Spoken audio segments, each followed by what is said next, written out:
Itinaas lang ng lalaki ang baril niya, nakatutok sa isang USA. Ngunit may nakita siyang isang nakapanghihilakbot na anino sa unahan. Agad niyang napagtanto ang panganib, sapagkat sabi-sabi, may mga nakatatakot na nilalang sa kagubatan. Para mabuhay, nagtago kaagad ang mag-ama sa likod ng tore. Pagkatapos ay sinenyasan ng lalaki ang anak na huwag maingay. Subalit kahit na gayon, maya-maya pa'y muling nagkaroon ng mabibigat na yapak sa labas.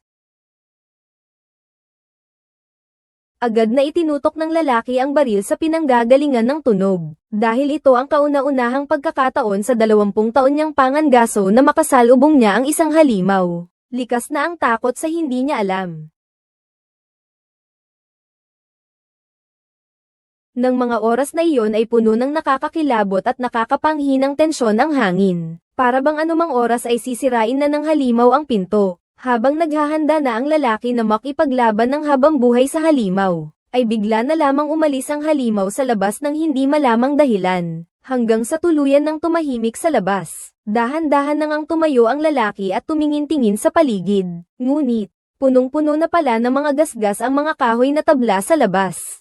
At ang mas nakakatakot pa, ay wala na pala ang mga laman loob ng USA kanina. Habang nagmamasid pa rin ang lalaki dahil sa pag-aalala, nakita pa rin niya ang mabilis na pagdaan ng halimaw, kahit hindi nataman ang kalaban. Pero unti-unting lumalayo sa kanya ang ungol. Doon lang nakahinga ng maluwag ang lalaki. Mula sa anak, usisa ang tanong sa ama kung ano iyon. Hindi sinabi ng ama ang totoo. Isang oso lang daw ang kanyang paliwanag, dahil natatakot siyang sabihin ang totoo. Baka mag-iwan ito ng di mabuburang trauma sa pagkabata ng anak. Ngunit, isang araw, ang halimaw ay naging bangungot na di maalis-alis sa alaala ng anak. Mabilis lumipas ang panahon, at dumating ang 30 taon. Ang dating teenager na si Jack ay lumaki na. Akala niya'y mabubuhay na siya kasama ang kanyang pamilya sa malaking lungsod.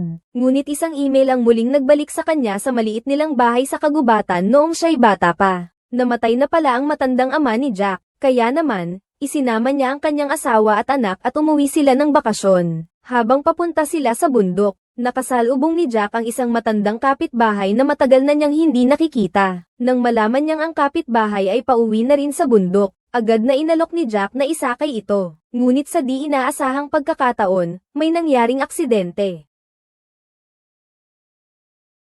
Buti na lang at may malaking puno na pumihil sa sasakyan. Kaya naman, ang pamilya ay nakabitin sa ere. Gusto nang buksan ng kapitbahay ang pinto ng sasakyan para umalis. Ngunit aksidenteng nahulog ito sa lupa. Pagkakita niya nito, pinapanto na lang ni Jack ang asawa at anak niya sa ibabaw ng sasakyan. Ngunit bigla na lang, may narinig silang mga ungol. At nakita niya sa side mirror ang anino ng halimaw. Bago pa man siya makapag-react, isang braso ang biglang durog sa salamin ng sasakyan. At ang braso niya ay nasugatan ng halimaw. Sumunod na segundo, ang kapitbahay sa lupa ay hinailan ng halimaw. Nang mapagtanto niyang delikado na ang lugar, dali-daling umakyat si Jack sa bubong ng sasakyan at iniligtas ang kanyang asawa at anak. Buti na lang at malapit lang ang lumang bahay. Ngunit ng mga sandaling iyon, muling umalingaw-ngaw ang mababang dagandong ng halimaw.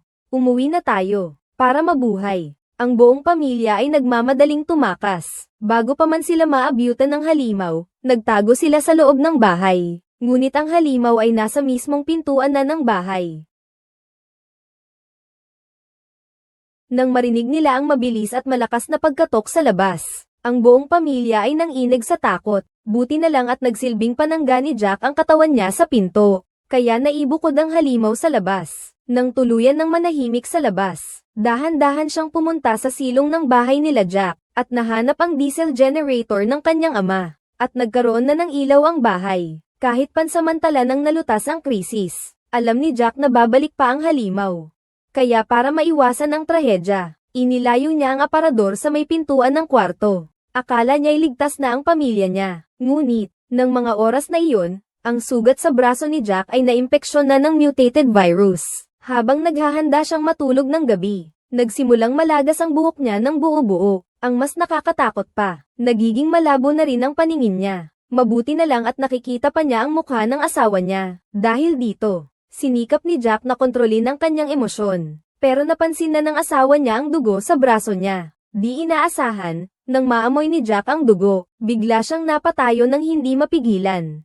Kinain niya ang sugat niyang braso nang walang pakialam. Nang makita niya ang kanyang asawang namumutla sa takot, ang natitirang katinoan niya ang pumihil sa kanya. Pagkatapos ay umalis si Jack nang walang lingon-lingon. Nang mga oras na iyon ay alam na ng kanyang asawa, na hindi naligtas ang bahay na ito. Ang dapat niyang gawin ay madali ang dalhin ang kanyang asawa sa ospital. Nang mga sandaling iyon ay napansin niya ang kotse na nakaparada sa harap ng bahay. Kaya naman agad-agad niyang hinanap ang susi. Pagkatapos ay kumuha siya ng isang kutsilyong pamprutas. Nang makita niyang walang anumang ingay sa labas, noon lang niya sinakay ang kanyang pamilya sa sasakyan. Ngunit pagpaandar pa lang niya ng sasakyan,